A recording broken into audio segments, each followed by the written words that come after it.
Voltamos com a nossa conversa aqui no Espaço Parlamentar da TV Câmara Jacareí com o vereador Abner, do PSDB. Bom, vereador, a gente encerrou o primeiro bloco falando das emendas impositivas que já foram destinadas e os projetos já andaram, né, já foram concluídos. As atuais agora, as emendas impositivas, eu queria que você falasse para onde você destinou, se tem também para bairros, para iluminação, eu queria que você desse um apanhado geral sobre isso aí. Rodrigo, nas emendas para o orçamento desse ano, de 2022, é até um momento importante da gente prestar contas para a população, porque na correria do dia a dia a gente acaba não lembrando de falar muitas vezes com a população. Um exemplo é que eu fiz uma destinação para uma academia ao ar livre no SECAP, né? Falando da questão da academia ao ar livre, o que a gente percebe às vezes é que as academias, eu tenho passado nos bairros e eu vejo que as academias elas não são utilizadas da forma que a gente gostaria. A gente não vê a população utilizando mesmo esses equipamentos para se exercitar. É muito comum a gente ver crianças brincando na academia ao ar livre. Né? Então, e não são brinquedos, né? E não são aparelhos brinquedos. De ginástica, A criança pode até machucar ali, porque não é próprio para isso, né? Então a gente tem olhado com atenção para isso, para a gente não investir o dinheiro público em algo que vai ficar ocioso, em algo que não vai ter uso, né?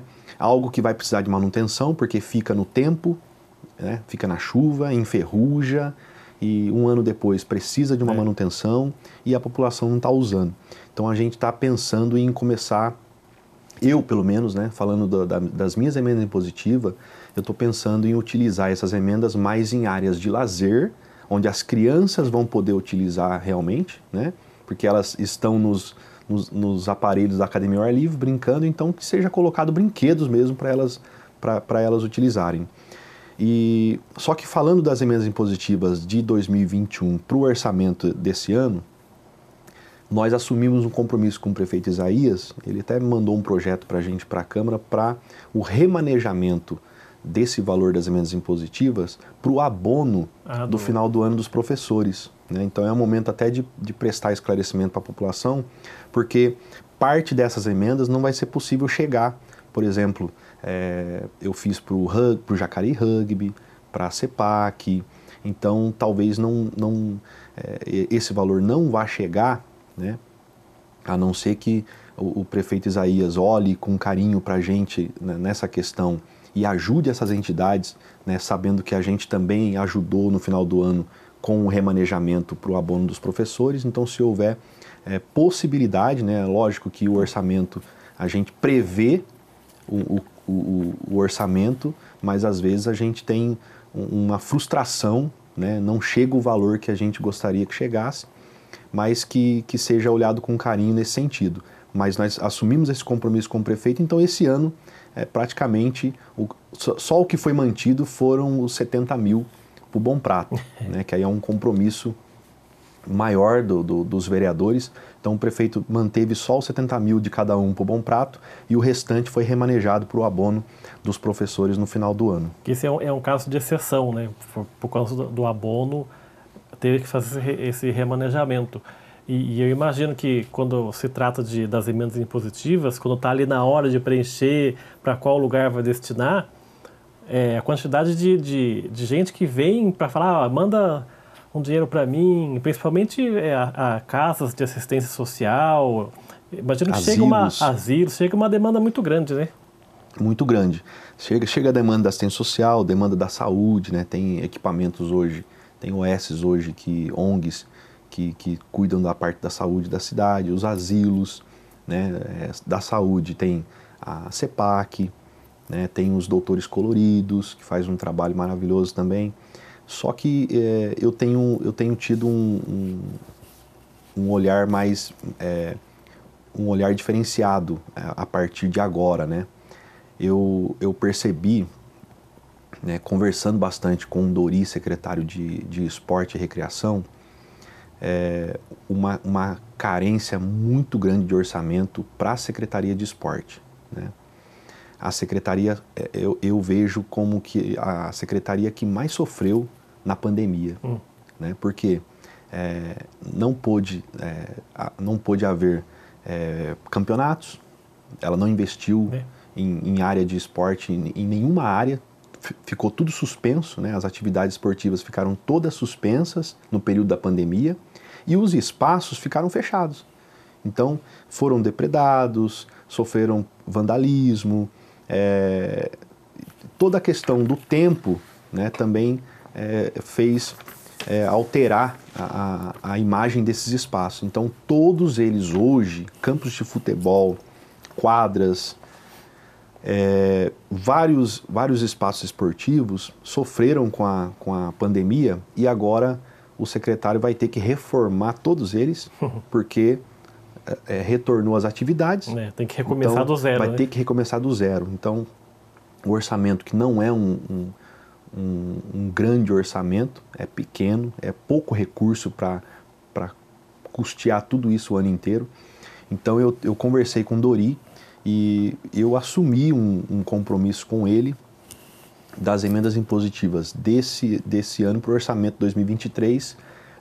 Eu separo a parte do Bom Prato e o restante a gente vai avaliar se manda ou o restante total ou se a gente vê a necessidade de ajudar alguma entidade, né, mas uma boa parte desse valor eu quero destinar para a Secretaria de Esporte, principalmente para se ter uma atenção especial na região oeste da cidade, né, da oeste da cidade. Lá são espaços de esporte e lazer também, que a gente precisa muito lá de uma manutenção. Então eu já assumi esse compromisso com ele, a gente espera que o ano que vem a região oeste receba esse carinho, esse cuidado da Secretaria. Vamos falar agora sobre um assunto que é agora mais urgente, que está chegando no fim do ano, né? Dezembro, janeiro, começam as chuvas e a gente tem os casos das enchentes. Principalmente ali, Córrego do Tanquinho, Jardim São Luís, Diogo Fontes. Queria saber como é que está o seu trabalho sobre isso aqui na Câmara, para tentar fazer melhoramentos para que possa pelo menos tentar evitar um pouco esse desgaste, que é que toda vez que chega dezembro, janeiro, vem a chuva, aí tem parte da população que mora nesses bairros que sofre, perde imóveis. Queria que você falasse sobre isso. A região ali onde eu moro, onde passa o Córrego do Tanquinho, é uma região que sempre sofreu, né, com enchentes e alagamentos. Agora, na chuva de 2022, no início do ano, sofreu muito mais, né? Houve um aumento grande, né? Um momento chuvoso atípico, né, na cidade. A gente viu vários lugares que não alagava há mais de 10 anos, há 20 anos, como São Luís, por exemplo, né? A população de São Luís disse para nós que alguns ali, 30 anos a água não chegou no nível que chegou esse ano. Então, a gente também despertou o olhar para essa situação, porque é um público que sofre todo ano, né? Mesmo que a água não entre, mas o medo, né? Quando chove, a pessoa já começa a levantar os móveis. Graças a Deus, esse ano a água não entrou, mas o medo veio, né? E esse ano foi triste. Esse ano a gente viu ali muita perda, né? Veículo na garagem, os bens materiais, e a gente então resolveu dar um apoio maior para essa população, né? Eu levei esse assunto, insisti muito com esse assunto com o prefeito Isaías, até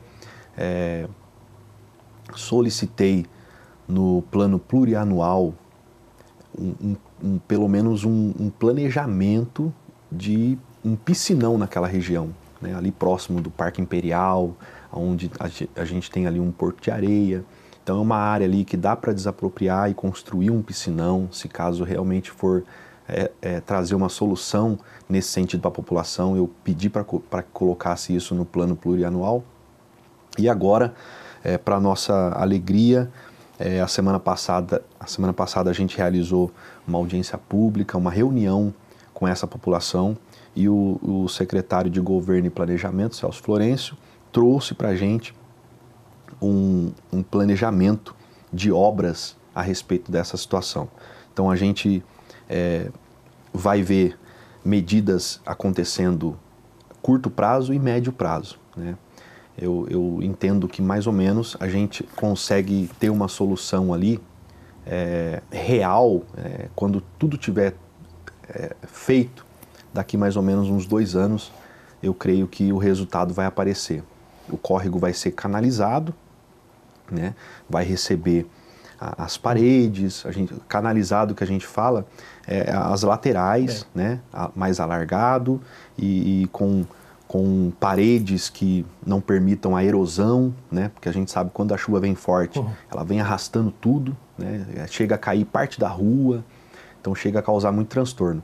E nesse projeto aqui, um prazo de cerca de 14 meses para a conclusão das obras de contenção das enchentes e alagamentos na região da Avenida Diogo Fontes.